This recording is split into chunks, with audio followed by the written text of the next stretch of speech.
کچھ اصلاحات تو ہم نے 2014 میں کی.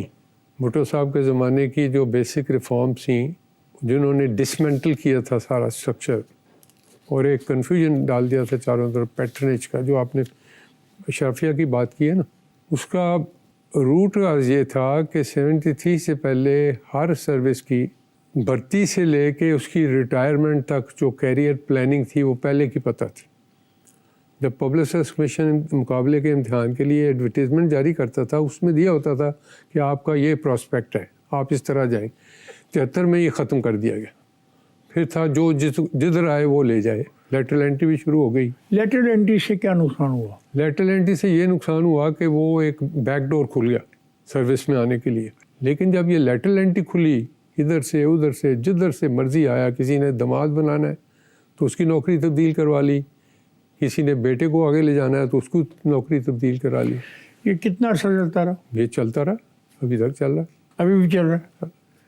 بھٹو کے دور میں کام کرنے کے طریقہ کار اور آج کے دور میں کام کرنے کے طریقہ کار میں کیا فرق ہے؟ میں ذاتی طور پہ تو یہ سمجھاؤں, مجھے تو کوئی فرق نظر نہیں, کیونکہ اگر آپ کام کرنا چاہتے ہیں تو آپ کام کر سکتے ہیں, لیکن یہ ڈپینڈ کرتا ہے کہ آپ کس جگہ پہ ہیں اور آپ کی ایکسیس کہاں تک. نہیں, یہ بھی ڈپینڈ کرتا ہے کہ آپ کی ذہنی کیفیت کیا ہے. یہ بھی ڈپینڈ کرتا ہے کہ آپ کہاں سے آئے ہیں. جی بالکل. یہ بھی ڈپینڈ کرتا ہے کہ آپ براہ راست آئے ہیں یا کسی پروسیس کے ذریعے آئے ہیں. کیا یہ نہیں کرتا؟ یہ کرتا ہے, لیکن اس زمانے میں اگر بھٹو صاحب کے نوٹس میں کوئی چیز چلی جاتی تھی یا کسی کو پتہ ہوتا تھا کہ پہنچ جائے گی, اس بندے کو کوئی بندہ ہاتھ نہیں لگا سکتا تھا. وہ اپنی مرضی کا کام کر سکتا تھا قانون کے مطابق.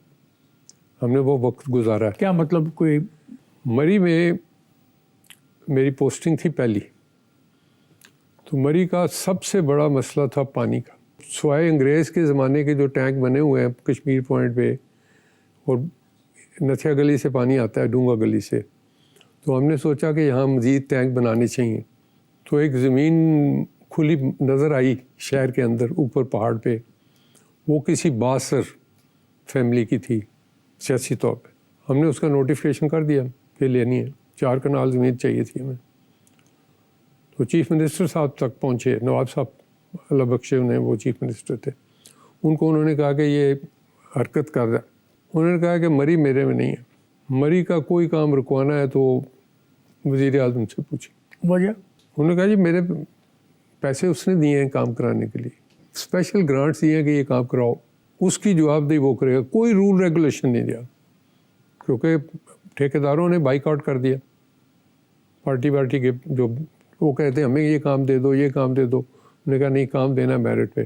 تو فائنینس نے بھی, پلاننگ نے بھی اپنے رول ریگولیشن ریلیکس کرتے ہوئے اسپیشل کمیٹیاں بنا دی کہ آپ گفت و شنید کر کے ٹھیکے دے دیں تاکہ کام ہو. کیونکہ مری میں کام کرنے کا 365 دن میں 100 دن ہوتا تھا, باقی دن بارشیں اور برفیں ہوتی تھی.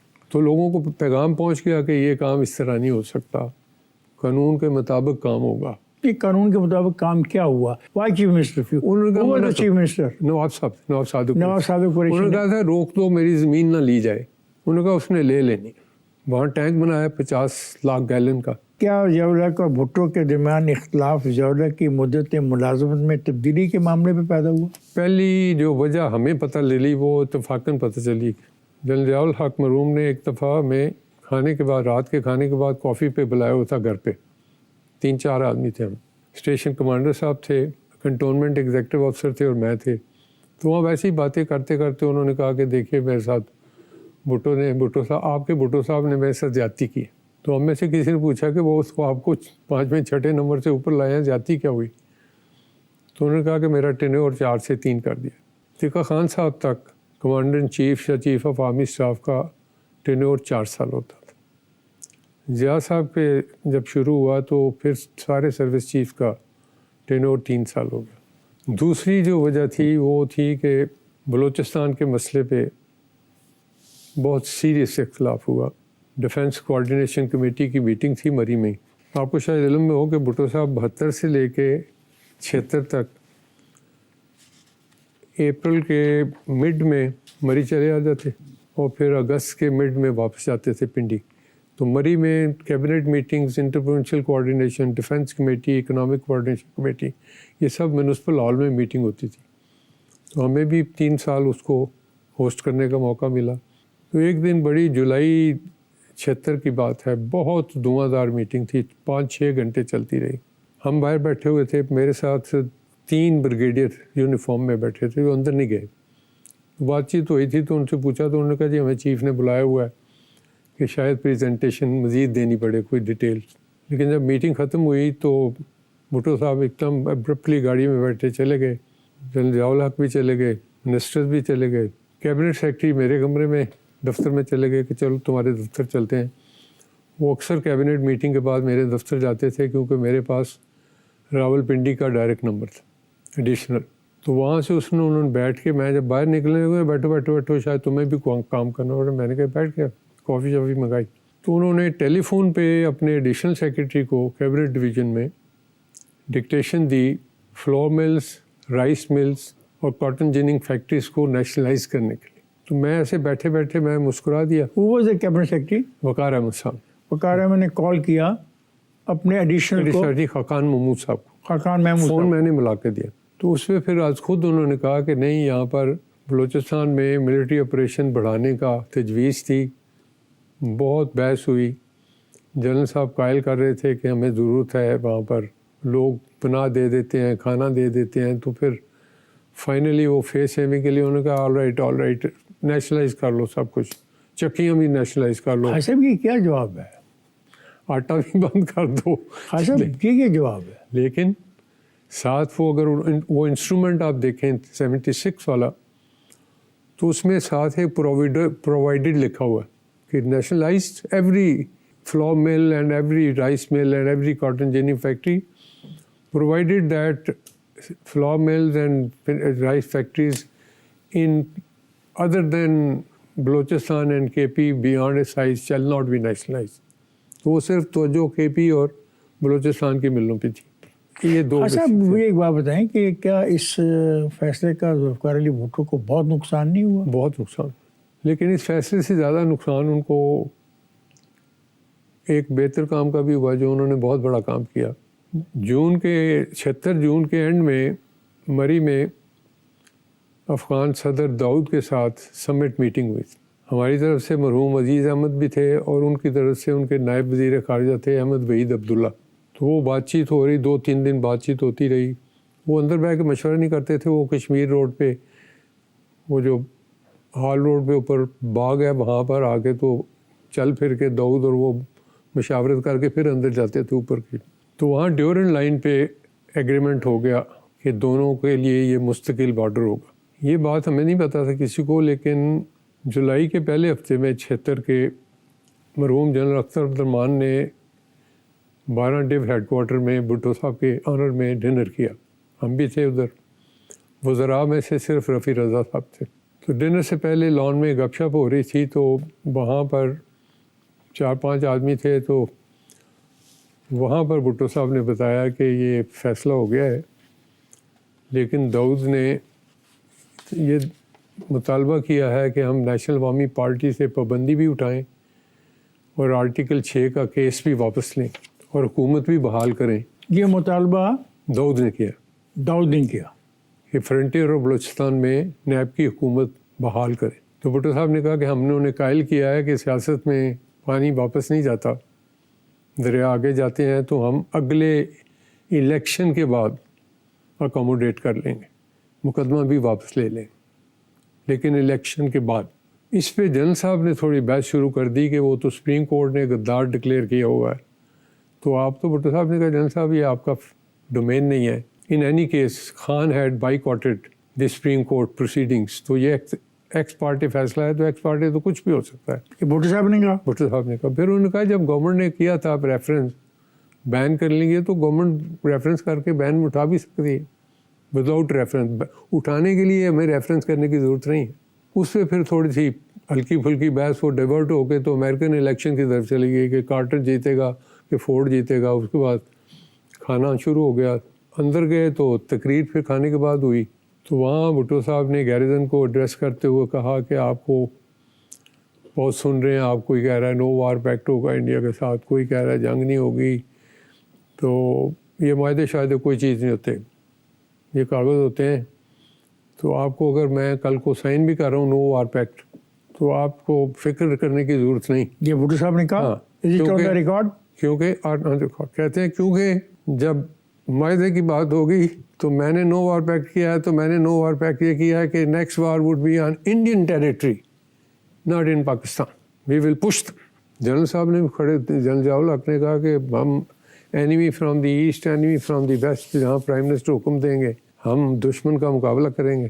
تعریف کی انہوں نے کہا کہ 24 سال میں اتنا پیسہ نہیں ملا یا اتنی فریڈم نہیں ملی جتنی مجھے ملی ہوئی ہے. مجھے بلینک چیک دیا ہوا ہے پرائم منسٹر نے, میں جہاں سے جو چیز چاہے انڈکٹ کروں. تو وی آر ویری گریٹفل. اچھا مجھے یہ بتائیں یہ جو ملاقات ہے افغانستان کے جی اور بھٹو کے درمیان یہ تحریری معاہدہ ہو سکتا تھا آپ کے خیال میں؟ یہ ممکن تھا لیکن وہ جو شرط لگا دی وہ بھٹو صاحب نے اپنی ٹائمنگ لینی تھی. جنرل صاحب کا کیونکہ ادھر بحث وحث بھی ہوئی لیکن ان کے ذہن میں یہ کیا بھٹو صاحب کو یقین نہیں ہے کہ وہ جو بارڈر ہے وہ پرماننٹ بارڈر ہمارا؟ نہیں پتہ تھا ہمیں سمجھ لیکن افغانستان نہیں مانتا تھا نا. افغانستان نے ڈیورن لائن تو 47 سے نہیں مانی. جب وہ لینڈ لاک کنٹری ہے نہ گیس نہ پانی بجلی کچھ ہے نہیں. ہمارا افغان ٹرانزٹ ٹریڈ ان کے ساتھ ہے تو ہمارے سے وہ موت دکھا کے بیماری مانتے ہیں نا. وہ ڈکٹیٹ کراتے ہیں نا کہ یہ کریں گے تو ہم یہ کر لیں گے, یہ کریں گے تو یہ کریں گے. سر اگر یہ فیصلہ نہیں مانتے تو انگریز کی طے شدہ تمام جو پھر باؤنڈریز ہیں ان کے بارے میں آپ کیا کہتے ہیں؟ الٹ ہو جاتی ہیں سب. ہاں سب خراب ہو جاتی ہیں. کس کی ناکامی ہے؟ ہماری انسٹیبلٹی کی. کیونکہ اگر وہ انٹرپشن نہیں ہوتی 5 جولائی کو تو کچھ عرصے بعد یہ معاملہ ہمیشہ کے لیے طے ہو جاتا. کیونکہ ان بٹوین ایک اور قصہ بھی آیا تھا, وہ شاید کسی کے ہماری تاریخ دانوں نے بھی نہیں اس کا کیا. بھٹو صاحب جب پاکستان آ رہے تھے دسمبر 71 میں سیکورٹی کونسل سے, بنگلہ دیش کریٹ ہو چکا تھا, تو ان کے راولپنڈی پہنچنے سے پہلے شہنشاہ ایران نے تجویز دی تھی کہ پاکستان, ایران اور افغانستان کی کنفیڈریشن ہونی چاہیے. یہ بہت بڑا بیان تھا لیکن اس کی کسی نے مشورہ پر بغیر کی. تو بھٹو صاحب یہاں جب پہنچے تو اور باتوں کے علاوہ ان کو کسی نے یہ بھی پوچھ لیا کہ کیا مسٹر بھٹو پاکستان از کنٹمپلیٹنگ اے کنفیڈریشن. تو بھٹو صاحب نے بڑا ڈسمسو جواب دیا. انہوں نے کہا کہ کنفیڈریشن وہ ملک بناتے ہیں جو چل نہ سکے. پاکستان انشاءاللہ will be proved to be the steel of the Islamic world. We will survive and we will rebuild ourselves. تو اس سے پھر شاہ ایران ناراض ہوا, وہ بھی توٹ کے اس کو, اور اسی وجہ سے وہ پھر سمٹ میں بھی نہیں آیا بعد میں. اچھا میں بریک پہ جا رہا ہوں, بریک سے واپس آ کے گفتگو کے سلسلے کو جاری رکھیں گے. خواتین حضرات میں جا رہا ہوں بریک پر, جائے گا نہیں, ہمارے ساتھ رہیے. ویلکم ہے خواتین حضرات. آئیے خواجہ زہیر صاحب سے گفتگو کے سلسلے کو جاری رکھتے ہیں. ذوالفقار علی بھٹو کی پھانسی کے بارے میں مختلف تھیوریز پیش کی جاتی ہیں. جی, کیا پھانسی دینے کے علاوہ کوئی دوسرا رستہ نہیں تھا؟ پھانسی بذات خود اب ثابت بھی ہو چکا ہے سپریم کورٹ میں کہ وہ ناجائز ہی دی گئی تھی. جو ہی الیکشن پوسٹ پون ہوئے 1 اکتوبر کو. کیوں پوسٹ پون ہوئے؟ وہ بھی ایک میری طرف سے کہہ لیں یا یہ ڈائریکٹ آبزرویشن. 18 اکتوبر 77 کے انتخابات کے لیے پہلا جلسہ PNA کا اور PPP کا لیاقت باغ میں ہوا. جنوری میں جب مارچ والا الیکشن تھا تو پہلا جلسہ تھا PPP کا 24 جنوری کو, ڈیٹ یاد ہے مجھے, اور 28 جنوری 1977 28 جنوری کو تھا PNA کا. PPP کے جلسے کے دن بارش زوروں پہ تھی, لیاقت باغ بھرا ہوا تھا, لیاقت روڈ بھری ہوئی تھی, مری روڈ بھری ہوئی تھی. میں اسٹیج پہ تھا ڈیوٹی آف. 28 کو ان کا پھسپھسا تھا, تھوڑے سے لوگ 1/3 کے قریب لیاقت باغ ہوگا. لیکن جب دوسری دفعہ ستمبر میں آئے پھر وہی بات ہوئی. PNA کا جلسہ لیاقت باغ بھرا نہیں ہوا تھا. جب بیگم بھٹو نے کیا جلسہ تو وہی لیاقت باغ بھی بھرا ہوا تھا, یہ ہوا تھا. اب وہ چاروں طرف سے کتنے بندے. تو آپ اس سے ثابت کیا کرنا چاہ رہے ہیں؟ میں یہ ثابت کرنا چاہتا ہوں کہ وہ دفتر سے اب ایک اسیسمنٹ جانی شروع ہو گئی کہ کتنے لوگ ہیں, کتنے لوگ ہیں, کتنے لوگ ہیں. اب اتفاق کی بات ہے, یہ 30 ستمبر کی بات ہے, ڈیٹ مجھے یاد ہے کہ اس دن شیخ عشرت علی مرحوم PPP کے کینڈیڈیٹ تھے MPA کے پنڈی سے. He was concurrently the president of Rawalpindi chamber of commerce and industry. انہوں نے جنرل ضیاء الحق صاحب کو راولپنڈی کلب میں ریسیپشن دی ہوئی تھی چائے کی 4 بجے قریب. صبح کے کسی وقت مجھے فون آیا ایک کہ آپ 4 بجے ہارلے اسٹریٹ میں چائے پئیں. فلاں نے بلایا. میں نے کہا جی میری ڈیوٹی ہے. میں نے نہیں تم 2 منٹ کے لیے آ جانا ضروری ہے. تو میں نے ان کو نیم وعدہ کیا کہ آ سکتا ہوں تو آؤں, نہیں آؤں تو آؤں. بہرحال آپ کی ڈیوٹی کس چیز پہ تھی؟ جنرل ضیاء الحق کے ریسیپشن پہ along with my team. سعید مہدی صاحب تھے ڈپٹی کمشنر ہمارے. تو میں ان سے اجازت لے کے تو گیا وہاں. تو وہاں پر جب میں ان کے گھر گیا تو یہ مرحوم ایم ایچ شاہ صاحب کا گھر تھا, جسٹس نسیم حسن شاہ صاحب مرحوم کے بڑے بھائی. تو وہاں چیف جسٹس انوار الحق بیٹھے تھے, مولوی مشتاق حسین بیٹھے تھے, ایک جنرل قمر صاحب تھے وہ بیٹھے تھے, جنرل عارف بیٹھے تھے, ڈاکٹر نسیم حسن شاہ صاحب بیٹھے تھے, ایم ایچ شاہ صاحب بیٹھے تھے. تو مجھے تھوڑی سی حیرانگی ہوئی کہ یہاں میں کدھر. تو بیٹھے وہ چائے ابھی لے تو ہو گئے. ہاں ظہیر بتاؤ کتنے لوگ تھے کل جلسے میں؟ کس نے پوچھا؟ مول صاحب نے. میں نے کہا جی مجھے نمبر کا تو نہیں پتہ, لیکن میں یہ بتا سکتا ہوں کہ ایک بھرا ہوا تھا اور باہر سپل کر رہا تھا, ایک بھرا ہوا بھی نہیں تھا. تو میرے دفتر میں ہی یہ جو 6 لیفٹیننٹ کرنل بیٹھے ہوتے تھے جو ریٹرننگ افسر راولپنڈی اسلام آباد کی 1977 کے الیکشنوں کے لیے جو ریٹرننگ افسر تھے, وہ میرے دفتر کے ساتھ ہال تھا ڈسٹرکٹ کونسل کا, ادھر ان کے دفاتر تھے, چائے بابا میرے ساتھ پیتے تھے. ابھی وہ بیٹھے ہوئے تھے تو جنرل عارف صاحب کا فون آ گیا وہاں. انہوں نے کہا کہ کرنل صاحب سے بات کراؤ. وہ ایک 16 پنجاب کا سی او تھا, اس سے کرائی. تو اس نے فون سن کے جی سر کر کے تو انہوں نے کہا بھی مارچنگ آرڈرز ہیں, we all have to rush to our respective regiments. انہوں نے کہا وہ بس تھا ٹیلی فون اسٹیشنری ٹائپ رہے. انہوں نے کہا کہ leave everything and rush to your regiments. تو وہ چلے گئے. تھوڑی دیر بعد مجھے اے سی کوٹے کا فون آ گیا کہ یہاں تو گڑبڑ ہے. میں کہا کیا گڑبڑ ہے؟ اس نے کہا جی وہ جو یونٹ شاہ تھی اس سے نعرے بازی ہو رہی بہت. اگلے دن پتہ چلا کہ وہ کرنل صاحب کی چھٹی ہو گئی نوکری سے. کرنل لطیف بیگ تھے, کوئی Abdul Latif Baig, army supply corps, کہ وہ ڈسپلن نہیں رکھ سکے. انہوں نے کہا میں پنڈی بیٹھا ہوں, میں ڈسپلن کدھر رکھوں. شام کو براڈ کاسٹ آ گئی الیکشن پوسٹ پون. الیکشن پوسٹ پون کب ہوا سر؟ 1 اکتوبر کو, اسی دن شام کو. کس تاریخ کے لیے؟ جو 18 اکتوبر والے تھے سائنڈ آئی تا حکم ثانی. پھر یہ کب الیکشن ہوتے ہیں؟ پھر اگلی تاریخ دی جاتی ہے 23 مارچ 1979 کو.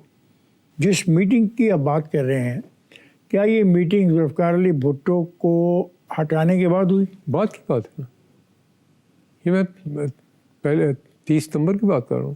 1 اکتوبر کو پوسٹ پون ہو گئے الیکشن. جو وہ الیکشن جو ضیاء الحق نے کہا تھا کرانے کہ میں 90 ڈیز میں کراؤں گا. پھر 3 یا 4 اکتوبر کو ایف آئی اے مسعود محمود کو ایبٹ آباد سے گرفتار کر کے میرے پاس لے آئی, درخواست لے کے آئی کہ ہم نے اس کو وعدہ معاف گواہ بنانا ہے تو اجازت دیں مجسٹریٹ کے سامنے گواہی شہادت یا بیان دینے کی. تو ہم نے اس کو جوڈیشل ریمانڈ میں بھجوایا پہلے کہ اس کو جوڈیشل میں رہنے کے بعد اس کا بیان کاٹ کرے. اس بیان میں اس نے بھٹو صاحب پہ کوئی الزام نہیں لگایا کسی قسم کا. براہ راست نہیں لگایا ہوگا, انڈائریکٹ لگایا ہوگا. انڈائریکٹلی بھی لگایا. آپ کیسے اتنے یقین سے کہہ سکتے ہیں؟ پڑھا تھا نا, بھٹو کا نام صرف ایک دفعہ تھا کہ مجھے انہوں نے D G F S F لگایا, باقی وہ ادھر ادھر کا محمد علی پہ اٹیک کیا ہوا تھا.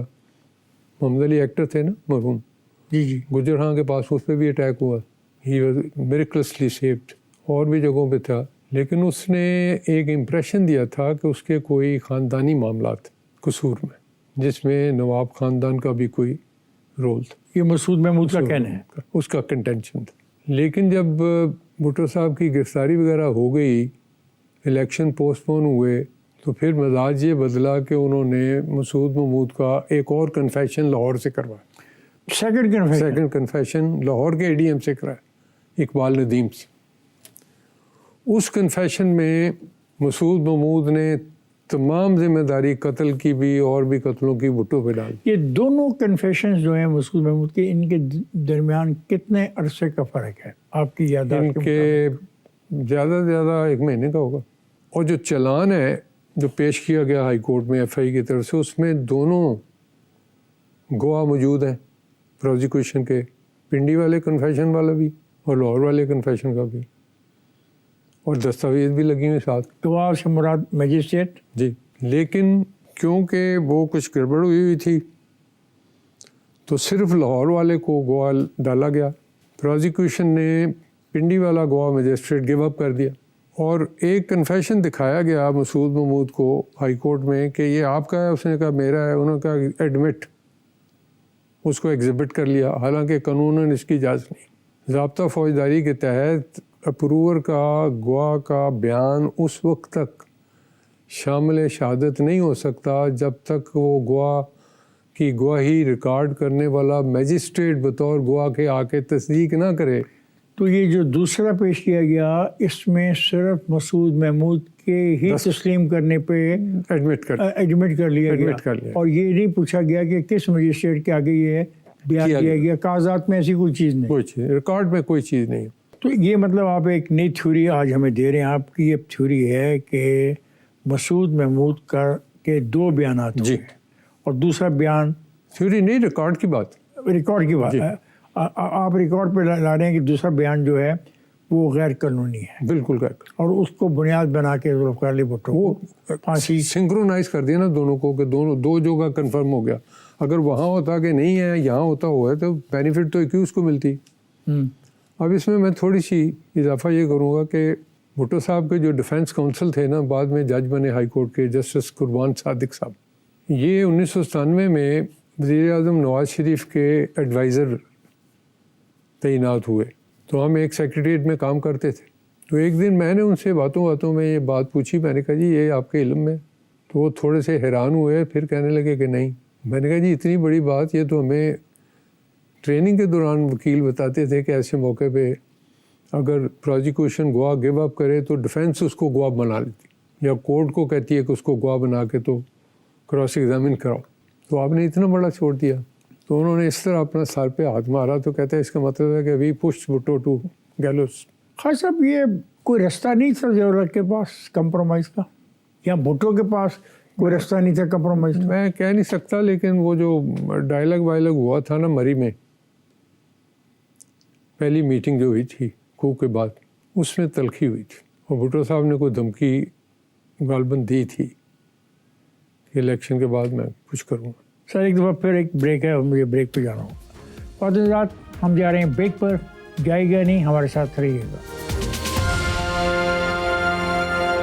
Welcome back. آئیے خواجہ ظہیر صاحب سے گفتگو کے سلسلے کو جاری رکھتے ہیں. اچھا ہم آگے چلتے ہیں. اب لیٹس گو ٹو 1977 الیکشن. اس الیکشنس کو آپ کیسے دیکھتے ہو؟ مارچ والے الیکشن کی دو ڈائمینشن تھیں. اتفاق سے I was assistant commissioner Murree, but I was not a returning officer either for provincial elections اور فار نیشنل. تو نیشنل اسمبلی کے الیکشن میں شکایتیں بھی تھیں، ہوتی ہیں ہر الیکشن میں ہوتی ہیں کہ زیادتی ہوئی ہے وہ. لیکن جب پی این اے نے 7 کی شام کو بائیکاٹ کیا 10 کا الیکشن کا، تو پارٹی کی طرف سے انسٹرکشنز آئیں سارے ممبروں کو کہ کوشش کریں کہ ٹرن اوور اتنا ہی ہو جتنا نیشنل اسمبلی کا. لیکن 10 تاریخ کو ٹرن اوور نہیں تھا. وہ بائیکاٹ جو ہو گیا، بائیکاٹ ہو گیا. لیکن جو ایم پی اے کینڈیڈیٹ تھے وہ تو بڑے کین تھے نا کہ الیکٹ ہو جائیں. تو انہوں نے سوزوکی میں بندہ بھرا، ایک پولنگ اسٹیشن میں لے گئے، پھر انہیں کو دوسرے میں لے گئے، پھر تیسرے میں لے گئے، پھر چوتھے میں لے گئے. تو جال سازی بہت ہوئی، ایکسٹینسو ہوئی. لیکن پروونشل الیکشن نیشنل میں ہوئی ہوگی، رول آؤٹ نہیں کی جا سکتی. لیکن خاصا انہوں نے تو بائیکاٹ کر دیا تھا الیکشن کا، وہ پولنگ اسٹیشن پہ گئے ہی نہیں. لیکن میں یہی کہہ رہا ہوں نا جی، میں یہ جاننا چاہتا ہوں کہ ان 3 دنوں میں کیا ہوا. ان کو انسٹرکشن ملی کہ کوشش کریں پیپل پارٹی والوں کو کہ ٹرن اوور جو ہے اتنا ہی ہو جتنا نیشنل اسمبلی کا. یہ تو ہے نا پیپلز پارٹی کی بات. اب جو دوسرا دھڑا ہے اس نے کن بنیادوں پر بائیکاٹ کیا؟ انہوں نے کہا کہ بائیکاٹ، بس بائیکاٹ وجہ پولیٹیکل. آپ کو کیا وجہ سمجھ آئی اس وقت یا آج؟ وہ لیجیٹمیسی لیجیٹمیٹ ہو جائے گا. ایک ان کو تو یہ بھی پتا تھا نا کہ الیکشن کے بعد پھر یہ ڈیورن لائن والا معاملہ کھلے گا. پیچھے سے یہ بھی تھا نا کسی کو، there was some strategic movement بھی تھی نا، کسی اور کی نیت تھی نا کہ وہ کام ہم کریں، سیاستدان نہ کریں. میں سمجھ نہیں پا رہا کہ یہ 3 دنوں میں کون سے ایسے واقعات ہوئے کہ سارے بزرگ سے دیکھیں نا جتنا وہ الیکشن ہوا 38 یا 39 پی این اے کے امیدوار قومی اسمبلی کے رکن بھی بن گئے جو اب تک نہیں بن سکے. لیکن اس سے پہلے بھی جو ان اپوزڈ الیکٹ ہو رہے تھے لڑکانہ سے بھی ادھر ادھر، تو ٹینٹ تو پڑ گیا ہوا تھا. نہیں وہ جو حرکت تھی، what is your opinion about that? غلط کام تھا. Bhutto was so popular at that time کہ وہ کسی جگہ بھی الیکشن لڑتا جیتتا وداؤٹ ایفرٹ. تو وہاں کے کمشنر نے کیا غالباً، بعد میں رشتہ دار بھی بن گئے، رشتہ دار بن گئے. عزیزداری ہو گئی نا بعد میں. کیسے؟ سارے سسپینڈ ہوئے، پھر وہ پارٹی میں چلے گئے.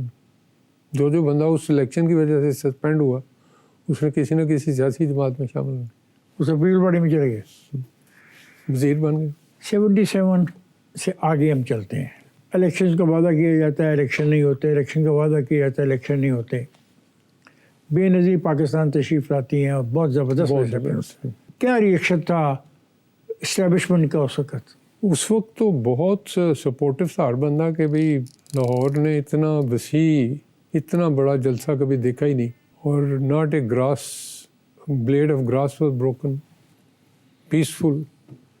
Prime minister was also very happy. Junejo ہی واز ہیپی کہ بہت اچھا ہوا. جنیجو اور ضیاء کی جو اختلافات ہیں، اس میں کیا معاہدہ جو ہے وہ وجہ بنا جس کو ضیاء نورانی نے سائن جنیوا کیا؟ والا ہوا، ورنہ شروع میں بہت سپورٹ بہت تھی. کہ ریکارڈ کی بات میں یہ بتا رہا ہوں کہ جب وزیر اعظم آ گئے تو پہلا کام جو حکومت کے لیے ہوتا ہے وہ ہوتا ہے رولز آف بزنس میں پریزیڈنٹ اور پرائم منسٹر کے اختیارات میں تقسیم. تو پرائم منسٹر کی طرف سے گئی ایک تجویز، اور چیزوں کے علاوہ اس میں یہ بھی تجویز کی تھی منسٹری آف ڈیفنس میں کہ میجر جنرل اور اس سے اوپر کے جتنی پروموشنز ہیں وہ پریزیڈنٹ اپروو کرے. کیبنٹ ڈویژن میں فائل پڑی ہوئی ہے، پریزیڈنٹ نے اپنے ہاتھ سے میجر کاٹ کر اس پہ لیفٹنٹ ڈال دی. پرائم منسٹر کو میجر جنرل تک ترقی کے اختیارات دے دی.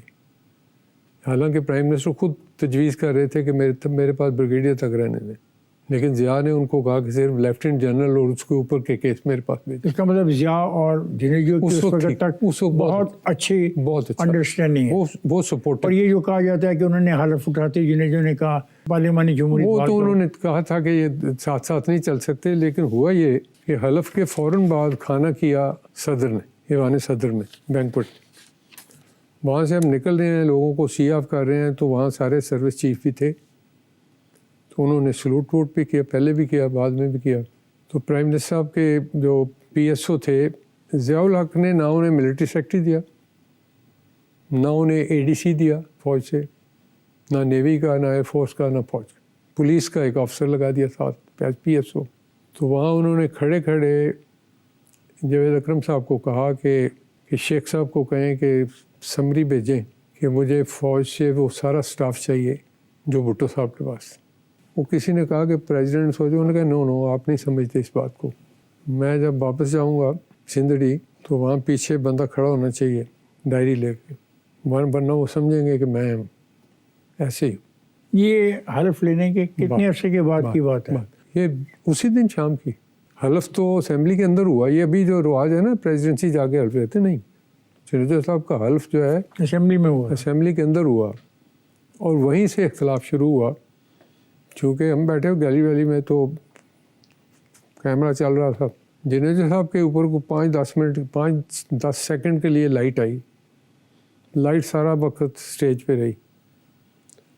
وہ واپس آئے تو بڑے غصے میں تھے کہ ان کو پتہ نہیں ہے کہ اب انہوں نے کہا نہیں، انہوں نے کہا بلاؤ سیکٹری کو. تو سیکٹری صاحب کی طلبی ہوئی. کون سیکٹری تھا؟ مرحوم جنرل مجیب الرحمان تھے. لیکن وہ اس وقت جو ان کے عبوری پرنسپل سیکٹری تھے نا انور زاہد صاحب، انہوں نے سمجھایا انہوں نے کہا جی ذرا احتیاط کریں، تیزی نہیں. انور زاہد نے سمجھایا محمد خان جنیجو کو کہ بلا لیں، لیکن جب وہ انہوں نے کہا کہ وہ لے کے آئیں، ریل لے کے آئے صاحب، تو وہ چلائی، لیکن جب وہ چلائی تو اندازہ تو لوگوں کو ہو گیا کہ کیا ہو رہا ہے. تو اس پہ پھر جو پرائم منسٹر صاحب نے ہدایات دیں اس وقت، جو ہمیں پتہ لگا دوستوں سے، کہ انہوں نے کہا کہ میں نے اس لیے آپ کو بتایا ہے کہ ابھی ملک میں مارشل لاء ہے، تو جب تک مارشل لاء ہے تو جنرل صاحب مجھے زیادہ ایکسپوجر نہ دیں. آپ نے ٹھیک کیا. تو میسج پہنچ گیا. آپ یہ سمجھتے ہیں کہ انتہا کہاں پہ ہوئی ان دونوں کے درمیان؟ ہمارے سننے دیکھنے میں یہی آیا کہ جنیوا اکارڈ کی وجہ سے اس میں شاید جلدی ہو گئی، یا اس میں کوئی تفاصیل طے نہیں کی گئی مکمل طور پر. یہ موقف کس کا تھا؟ جنہوں نے 8-10 سال جنگ لڑی تھی، ان کا ایک اپنا ان کے نمائندے جوہرک کا یہ موقف تھا. وہ کہہ رہے تھے شاید جلدی میں کر رہے ہیں ہم. ٹرانزیشن بہت مشکل ہوتی ہے. ابھی آپ نے دیکھ لیا نا امریکن نکلے ہیں تو جو کچھ ہو رہا ہے ابھی تک. میں ایک اور چیز بھی آپ سے بات کرنا چاہتا ہوں. سن 85 کے جو انتخابات ہیں جی اس میں بائیکاٹ ہو جاتا ہے. ایم آر ڈی کے جو لیڈرشپ ہے، ایبٹ آباد میں ان کی میٹنگ ہوتی ہے ایئر مارشل خان کے گھر پہ، اور فیصلہ کیا جاتا ہے کہ 85 کے غیر جماعتی انتخابات میں حصہ نہیں لینا.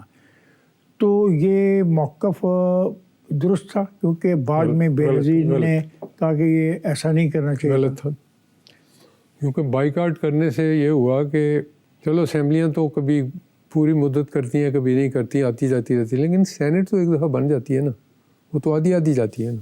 تو جب سینٹ پہلی دفعہ آدھی ٹوٹی بھی تو آدھی تو موجود رہی نا.